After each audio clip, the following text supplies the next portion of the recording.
Good morning, everybody. Good morning. Okay, I'm a Southern boy. You got to get better than that. Good morning, everybody. Good morning. Thank you. All right. Well, there's two things already that I see as a problem. One, I've had less than 5 hours sleep, which is about normal for me. The other is making me stand behind the podium. Putting a Baptist minister behind the podium and telling me to stay is just probably telling a puppy to sit. It's just not going to happen. So if we work on this, but it is good to be here today and to do a part because I can't think of a better time to be here. I can't think of a better time.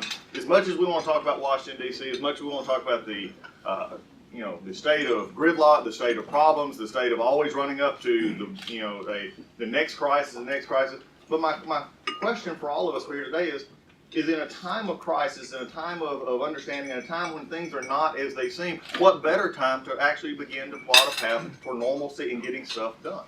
What better time to say there is a better way, there's a way that we can look to do this, and I think it all starts with some simple understanding of where we're at.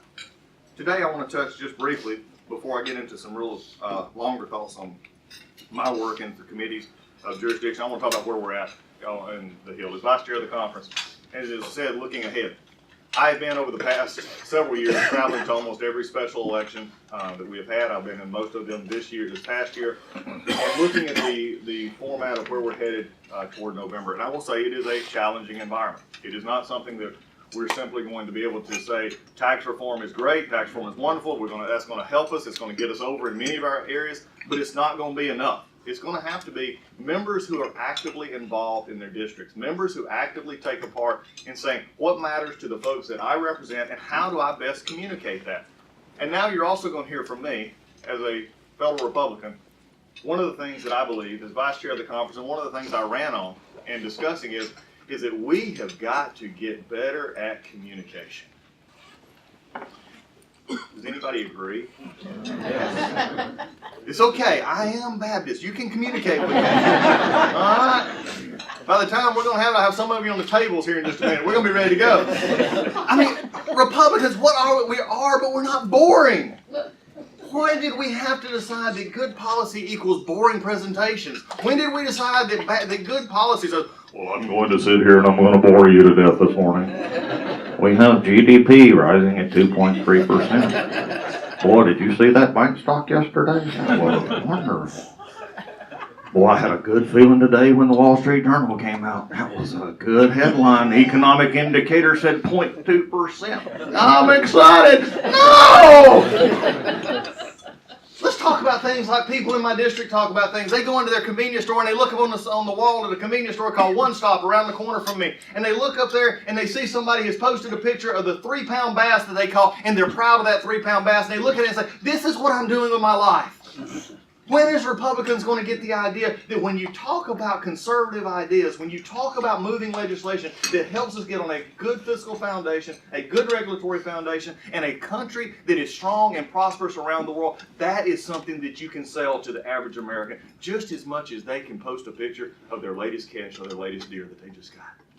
When we start connecting on that kind of visceral level, then we start moving numbers. When we go into districts and we start talking, instead of Republicans saying, oh, it's going to be one of those years. I told you I couldn't say behind the pulpit. Oh, we got it. Lance, God bless you, brother. It's a tough runoff. I hope you make it. No, let's get out there and share what we're doing.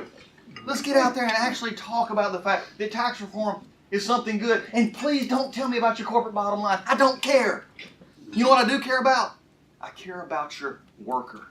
I care about the family. I care about the fact that a guy in my district said, Doug, when we are able to take that capital gains reduction, we're able to add that piece of equipment. He looked at me and he said, I haven't been able to add any workers. He said, I'm going to be able to add 5 workers this year.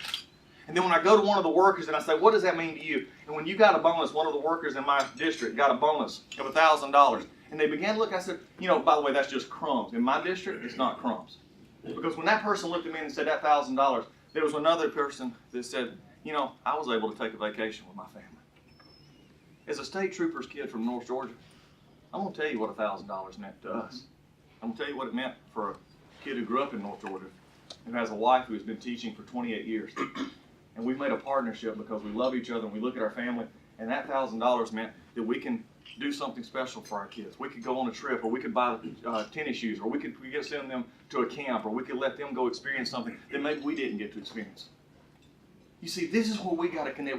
I was so upset in 2008 when we let the Democratic Party take hope and change and take it and mean something it's not supposed to. We are the party of hope and change. We're the party of hope because we believe in people. We believe that there's actually something inherently good in people. When you give them the ability to get government off their back and you give them the freedom to spend the money they want to win and invest and do what their hearts desire, that's when you see hope and that's when you see change. That's the message for 2018. That's the message of Republicans saying, we want you to be the best you can be because we actually believe in you, not in government believing in you. That's something that we've got to share. So how do we do that? I think it starts really coming back up here to Capitol Hill. It comes back up here and to say, how do we actually begin to be the process of legislating? I think that if you look into the dictionary under congressman, there's somewhere they'll probably see something under that says legislator. It's about like an Old Testament word. Aiken, you wanted me to get it in? Propitiation. I did a wedding a few weeks ago for one of my staff members. Aiken did a wonderful job with the reading. It was wonderful. Had to get in propitiation. If you want to know about it, ask her afterwards. She'll define it for you. But legislating has become something that we just sort of miss. And I think when members come up here and they get frustrated, it's because they come up here thinking that they can change the world, but yet they don't know how. And really the way you do it is get involved in legislation. You get involved in the aspects of your district. You get involved in the aspects of trying to move things up here that make a difference. You see, when you come up with a purpose, you're able to begin to move on that purpose. So for me, over this next year, as we look ahead, we can run on tax reform, we can run on regulatory reform. Those are all great things. But we've got to be able to share it in such a way, and this is what I do when I travel across the country speaking to our Republican colleagues, I tell to our members of our conference, is to say you've got to share what you're doing locally, and you got to share what you're doing up here in a way that makes sense and also means something to others. But then there's another big area for me, and for many of you in this room that you've gotten to know me on. Legislating for us is not something I talk about, it's something we've actually done. We've had 9 red lines in not even 3 terms yet. And as soon as we pass this omni, number 10 will be in it because the Cloud Act will be passed in this omni, which was something we've worked on. John Farrell and many of my staff have worked on cross-data population between different countries and also putting privacy protections along with a law enforcement angle. That is the things that you work on and you do. Just in the next little bit, we're going to have a markup on music modernization. You think legislating is easy? We took 5 years. And last year, our staff alone probably has well over 1,000 man hours in getting the first update to the copyright code in over 25 years that takes the music system that we currently have that was based on a player piano model from the early 1900s and bring it into where now, and I want you to hear this, we have everybody from NAB on one end to Spotify, Amazon, Apple, the digital providers, and all the publishers, music writers, the songwriters, artists in the middle, all coming together and saying, this is something we support. That's what this town is about. That's what legislating is about. And it's why, for me, we've invested 5+ years in Judiciary Committee. And this year, our chairman, Bob Goodlatte, will be retiring, and I will be running for chairman of Judiciary Committee. Some of you may say, 3 terms, getting ready for a 4th term, you're going to run for chairman of the Judiciary Committee? I think it's about a vision.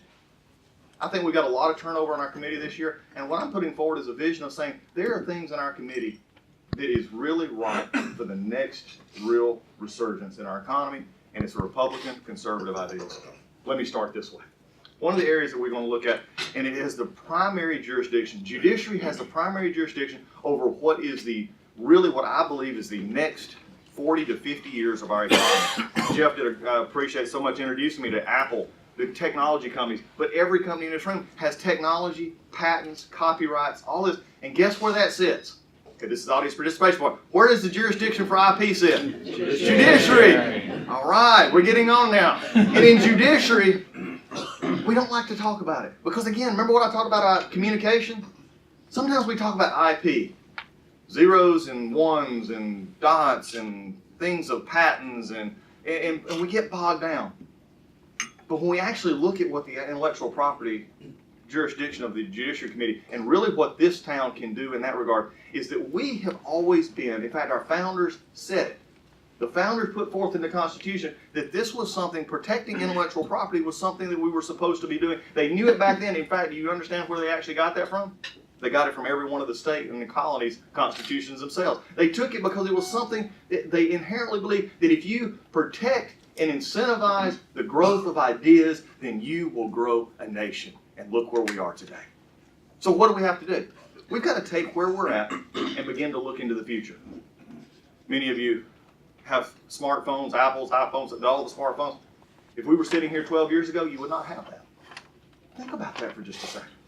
In a little over 12, 15 years, you run from a technology jump that has been amazing. How we disseminate data, how we do those. You go back to the time I graduated high school in 1984. For some of you in the room, that does exist. It's not just a song on the radio. Okay? When you understand that, just look at what has happened. So my question for us is, when we look ahead, one of the big areas of IP, the last big IP bill that was passed was our bills, defending trade secrets. Many of you in this room were a part of that. We brought together a very diverse coalition. Again, folks who, you get a theme here? That you have to get people in a room who may disagree and find places of agreement? That's called legislating. That's called leading. It's called taking your job seriously, and that's what we need to do in judiciary. As you look forward, I'm excited to be a part and would like to be chair of a committee that actually holds the economic engine for our country. Wouldn't that be a good thing to be? Mm-hmm. All due respect to Greg Walden, great committee. Judiciary's got IP. When you understand where we're going, this is where you've got to get in and work. This is what I want to be able to be a part of. But it's not just the business side of it, it's also the privacy side. In fact, I believe in the next few years, the digital security, privacy, and the things that are encompassed in IP are going to be the next big, and it already has been, the lightning rod of what we've seen over the past few years. We see data breaches. We also see national security interests. Our office worked tirelessly over the Christmas break on 702, which is our foreign surveillance issues.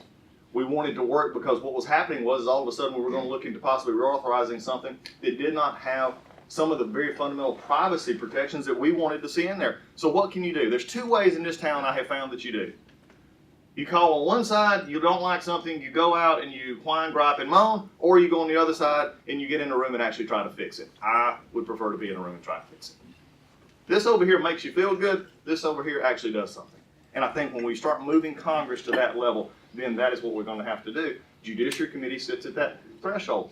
We were able to come up with a 702 bill that actually works, that actually incorporated some of what we did in Judiciary Committee into that privacy protection, while at the same time protecting national security.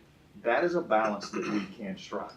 So when I look at Judiciary Committee, I want it to be a part where members want to be a part, where they come and they find their aptitude, they find a bill, they find something that interests them, and they begin to legislate. Because I'm a firm believer, as a member I can speak about members. If you give us some time, we will find everything else in the world to do. It's just not a good idea.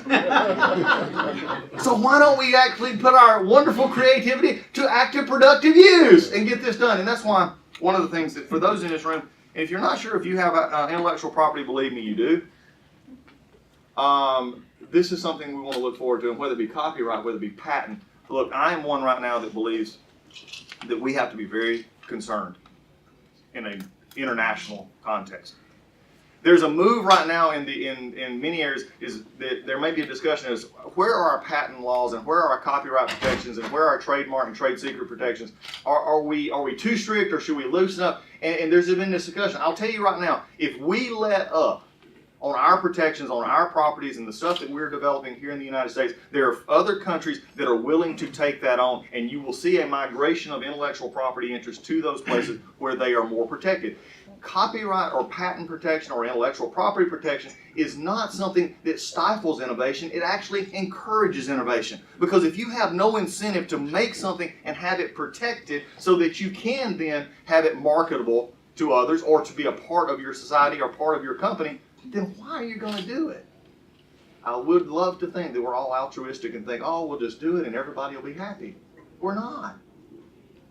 I see Disney in the room. You make films actually to make money. That's not a bad thing. That's what you do it for. We seem to have lost that fact around here. But if a company makes a movie and before they can get it to production, it's pirated and shown all over the world on websites, and nothing comes back, what's going to happen? They're going to quit making them because people are not going to invest. The same is going to be true in our other industries as well. But also I want to take another issue. Judiciary has always been a committee of vast jurisdiction. One of the areas is also immigration. Now, immigration is something we can all agree or disagree on, depending on your perspective. But I'm going to say this, it is something that we either can solve or we can allow the Democrats to continue to use as a political push. They really, frankly, have no desire to solve many of these issues because they feel it's much better for them in an environment of politics. When you get into immigration, we're going to have to put all of the individuals in the room and find a solution moving forward. We cannot simply say it's too hard or too big for us to fix. If we say that, then we are being negligent in our jobs. And in the Immigration Society, this is something we need to move forward on. It's going to be difficult. Is it going to be easy? Is it going to be what everybody wants? No. But when you have an issue like this that is actually taking our country and dividing it in ways it shouldn't be divided, I believe that we need to continue to look at it. As we look into the 21st century economy, we also have to understand that the jurisdiction of Judiciary Committee also extends to just basic Article 1 authority. And this is where I'm going to sort of tie it up this morning. We've lived in just the last 5.5 years, really a transition, and really if you go back almost 10 to 15 years, I like to read history. Somewhere along the line, Congress felt its job was either too difficult or too big that we decided to give or allow authority to be taken away from us. We did it under Republican administrations and we've done it under Democrat administrations. 1600 Pennsylvania Avenue is a wonderful place and the president has a whole section of the Constitution for him or her. But also we have one as well. It's Article 1. It is the legislative body's job to pass laws. It is our legislative body to provide oversight of the executive branch. And one of the things we've got to do, and one of the reasons why I'm so passionate about the Judiciary Committee, whether it be in intellectual property, whether it be in immigration, whether it be in criminal, whether it be in the court systems, wherever it may find itself, is because if we don't accept that, then we are not doing our job and we're allowing basically Congress to become nothing more than a place of great speeches, long-winded ideas, and bills that may or may not get passed. Because we have got to be a part of that, and judiciary, I believe, stands at the forefront of that idea. When you look at that, what does that mean? That means that coming to the Judiciary Committee, we have members who want to be there, number one, and stay. Because they believe that what they're doing is important. Number two, we have to provide solutions to real problems and not be able to just say the smaller things that move from one side to the other. One of the things I would love to see, and I have actually been in one of your meetings in the evening, when we talked about this with Tom Cole, a good friend of mine and good mentor from the Rules Committee. I believe that the committee, especially the Judiciary Committee, needs to have a partner across the way in the Senate in which there's regular communication going on and regular ideas on saying what is your priorities and what are our priorities so that we can move things in a more fluid way. If we do that, that means that we are actually operating under a system in which we believe that legislation and getting something done is the most important thing. When we do that, that's what leadership is. So with the message I leave with you this morning is I'm still hopeful. I still believe in hope. I still believe in the possibilities. I am still the Mr. Smith who come to Washington. I still get off that plane and it's stopped to this day. I still get off that plane from Atlanta, land at DCA. I look over, I see the Washington Monument, I come by the Jefferson Memorial, I still see this Capitol building. I still walk in there and I tell my staff this all the time. I said, at some point they're going to tell me, I'm sorry, sir, you're not supposed to be here.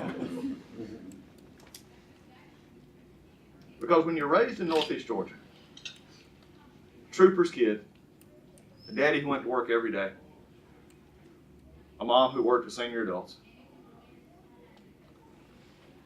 I want to impart into you who maybe have been here a long time, or for some who are trying to get here, or for some who are just here and just saying, what is my purpose? In 1987, I had the opportunity to come up here and be an intern for Congressman Ed Jenkins at the time. Ed Jenkins was a Democrat from Northeast Georgia. He was served on the Budget Committee and Ways and Means. He was actually the lead inquisitor, if you would, of Oliver North in the Iran-Contra hearings. Just a country lawyer from North Georgia. And I tell you that story because right now I can look outside of my office in 1504 Longworth, and I can look out of the window, and I can look down on the window, and where I used to at night get on the Watts line. For those of you in the room who do not know what that is, look it up. It was a I didn't have to pay long distance, and they let me do that. So I would get on the phone at night, and I would sit in Ed's desk because nobody else was there. I never had any idea. But I would dial the phone, and on the other end of the phone would be the most soothing and most wonderful voice that I could ever hear, and that was my future bride, Lisa. And we would talk. Today, I look down and I see that office, and I see where my office is. And then I also remember when I got back home that my dad had actually taken out a loan to let me come. I didn't know about it for a long time. You don't think this place matters? Shake off the dust of the headlines. Shake off the negativity and do something. I want to be chairman of the Judiciary Committee because the Judiciary Committee has such a bright potential, and every one of you in this room has something to gain because we are the greatest country, I believe, in the world. It's time we look up and not down. It's time we look forward and not backwards. It's time that we lead and not follow. Thank you so much.